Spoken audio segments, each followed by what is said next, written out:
পিছনে সর্বদাই ঘুরতেছে। আপনার সামনে আমার সামনে এখন যদি দাঁড়িয়ে যাই আপনার অবস্থা আমার অবস্থা কি হবে? কথা বলেন ঠিক কিনা? এ গোবিন্দাসীর বাপ জানেরা, খেয়াল করে শুনতে হবে। 30 বছর, 40 বছর, 50 বছর হয়েছে, আজ পর্যন্ত এই গালের মধ্যে দাঁড়িয়ে রাখতে পারলাম না। আজ পর্যন্ত মসজিদে একটা সেজদা দিতে পারলাম না। এই গ্রামের মধ্যে তোমার মতো আমার মতো কত মানুষ ছিল। এই এলাকার কলিজার টুকরা যুবক ভাই, তুমি ভাবতেছ, তুমি চিন্তা করতেছ, তুমি তো মাত্র ক্লাস 8-এ পড়ো, তুমি তো ক্লাস 9-এ পড়ো, তুমি তো কেবল মাত্র মেট্রিক পরীক্ষা দিছ, এখন মনে হয় তোমার মৃত্যু হবে না। না না না যুবক ভাই, এটা স্কুল কলেজের কলিজার টুকরা যুবক ভাই, খেয়াল করে শুনতে হবে রে যুবক ভাই। তুমি ক্লাস 9-এ পড়ো, অনেক 8-এর স্টুডেন্ট রয়েছে, তারা ইন্তেকাল করেছে। তুমি কলেজে পড়ো, অনেক বিদ্যালয়ের ছাত্র এবং ছাত্রীরা ইন্তেকাল করেছে। এরে যুবক ভাই, তুমি তো নেট এবং পত্রিকার মধ্যে প্রত্যেকটা দিন মৃত্যুর খবর শুনতেছ, মৃত্যুর খবর দেখতেছ। এরে যুবক সন্তান, তোমার কি আজও ওই মৃত্যুকে ভয় করো না? আজও কি তোমার অন্তরে মৃত্যুর ভয় হয় না? তুমি কি আজও ওই মৃত্যুকে স্মরণ করতে পারতেছ না? আল্লাহর পয়গম্বর বলেছেন, আকসিদু যিকরা হাযি মিল্লাযাতিল মাউত। এ দুনিয়ার উম্মত উম্মতিরা, তোমরা মৃত্যুকে অধিক পরিমাণ স্মরণ করো। কেননা তোমরা যদি অধিক পরিমাণ মৃত্যুকে স্মরণ করতে পারো, তাহলে যেই দুনিয়ার লোভ লালসার প্রেমে পড়েছ, দুনিয়ার লোভে পড়েছ, এই মৃত্যুর স্বাদ, মৃত্যুকে বেশি বেশি স্মরণ করার কারণে এই দুনিয়ার লোভ লালসা সব কিছু তোমাকে শেষ করে দিবে। কথা বলেন ঠিক কিনা? তুমি যদি মৃত্যুকে স্মরণ করতে পারো, তুমি কি যদি মাউতকে বেশি বেশি স্মরণ করতে পারো, ওই কবরের আযাবের কথা যদি স্মরণ করতে পারো, কবরের মধ্যে তোমাকে যাইতে হবে, এই কথা যদি বেশি বেশি স্মরণ রাখো, বেশি বেশি মনে করো, তাহলে তোমার মাধ্যমে কবিরা গুনাহ হবে দূরের কথা, আমি মনে করি তোমার মাধ্যমে সগীরা গুনাহ হবে না। কারণ ভাজান, এই হাট বাজারের মধ্যে অনেক জায়গায় দেখবেন গুনার কাজ হচ্ছে, ওইখানে আপনি যখন দাঁড়িয়ে দাঁড়িয়ে ওই গুনার কাজের সাথে শামিল হয়ে যাবে, ওই গুনার কাজের সাথে শরীক হয়ে যাবে, যখন জোহরের আজান, আসরের আজান মসজিদের মাইকে চলে আসবে, ওই আজানের আওয়াজগুলো, ওই আজানের সুরগুলো যখন আপনার কানে প্রবেশ করবে, তখন মনার কথা মনে হয়ে যাবে, হাই রে হাই মসজিদের মাইকে,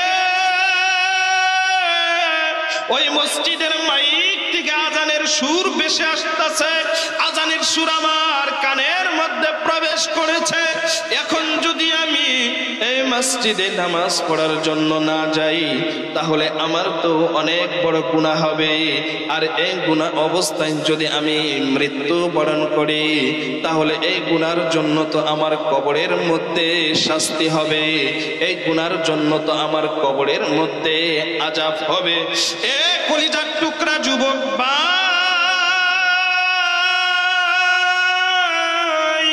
তুমি কি মরবা না এরকমটাই কি ভাবতেছ? তোমার কবরে কি আযাব হবে না এমনটাই ভাবতেছ? এই গোবিন্দাসীর গ্রামের মধ্যে আমার চোখে দেখা কত আমার বন্ধু বান্ধব ছিল, একসাথেই এই প্রাইমারিতে পড়েছি, একসাথেই হেফজখানায় পড়েছি, একসাথেই কিতাবখানায় পড়েছি, একসাথে পড়ালেখা করেছি। তারা ওই ছাত্র অবস্থায় ইন্তেকাল করেছে। এ বাজার শুধু তাই নয়, কার মৃত্যু কখন হয়ে যায় দুনিয়ার কোনো মানুষ বলতে পারবে না, একমাত্র আল্লাহ ছাড়া কেউ বলতে পারবে না।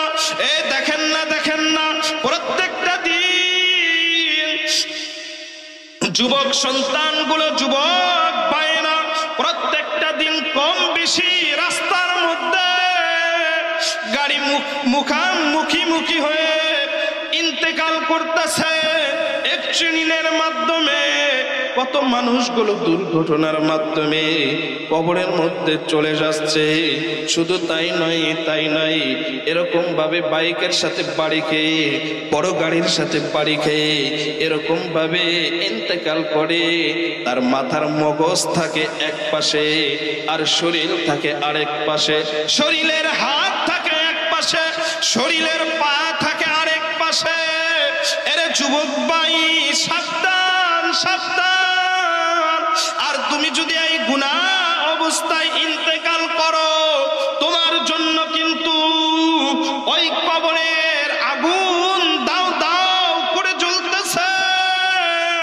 ওই কবরের মধ্যে যেই সাপ রয়েছে, এই সাপগুলো কিন্তু তোমার জন্য অপেক্ষা করতেছে। তাই আমি বলবো, ও কলিজার টুকরা যুবক ভাই, ও গোবিন্দ দাসের বাপ জানেরা, ও পর্দার আড়ালের মা বোনেরা, গুনার কাজকে ছাড়তে হবে, গুনার কাজকে ছাড়তে হবে। এই গুনাহ অবস্থায় যদি তুমি ইন্তেকাল করো, তোমার সাথে কেউ যাবে না কবরে, তোমাকে একাই ওই কবরে থাকতে হবে। এরে কলিজার টুকরা যুবক ভাই, যখন রাত হয়ে যায়, রাত যখন বাড়ি হয়ে যায়, তখন তুমি আর আমি ঘর থেকে ইস্তেঞ্জা করার জন্য ওই কি বলে বাহিরে বের হতে পারি না। আর ওই জঙ্গলের মধ্যে, ওই কবরের মধ্যে, ওই মাটির ঘরে একা থাকতে হবে, ওই অন্ধকার কবরে একা থাকতে হবে। এরে যুবক সন্তান, তুমি কি চিন্তা করছো যে ঘর থেকে উঠান পর্যন্ত একা যাওয়ার জন্য সাহস তোমার মধ্যে নাই, আমার মধ্যে নাই? তাহলে ওই কবরস্থানে একা কেমনে শুয়ে থাকবো?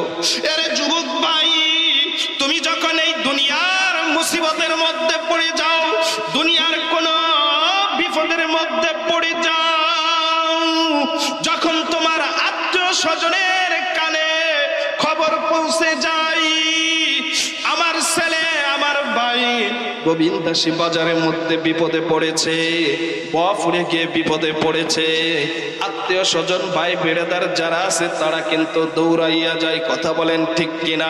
কিসের জন্য যায়? ওই বিপদ থেকে তোমাকে উদ্ধার করার জন্য, বিপদ থেকে তোমাকে বাড়িতে আনার জন্য। কথা বলেন ঠিক কিনা? এই মুসিবতের মধ্যে যেন না পড়ো। দুনিয়ার মুসিবতে পড়লে, দুনিয়ার বিপদে পড়লে মা এবং বাবা, ভাই বেড়াদার, আত্মীয় স্বজন সবাই ওই মুসিবত থেকে তোমাকে হেফাজতে রাখতে পারে, ওই মুসিবত থেকে তোমাকে উদ্ধার করতে পারে। এরে যুবক সন্তান, এরে বৃদ্ধ বাবা, ও পর্দার আড়ালের মা, এরে কলিজার টুকরা বোন, খেয়াল করে শুনতে হবে।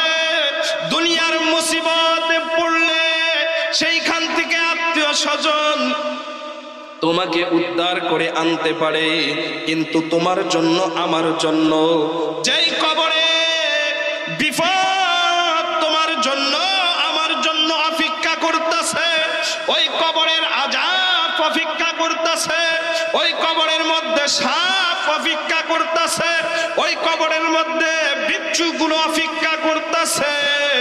দুনিয়ার বিপদ থেকে আত্মীয় স্বজন তোমাকে উদ্ধার করতে পারবে, কিন্তু ওই কবরের মধ্যে যেই বিপদ তোমার জন্য আমার জন্য অপেক্ষা করতেছে, ওই কবরের মধ্য থেকে তোমাকে আমাকে কে উদ্ধার করবে? কেউ উদ্ধার করতে পারবে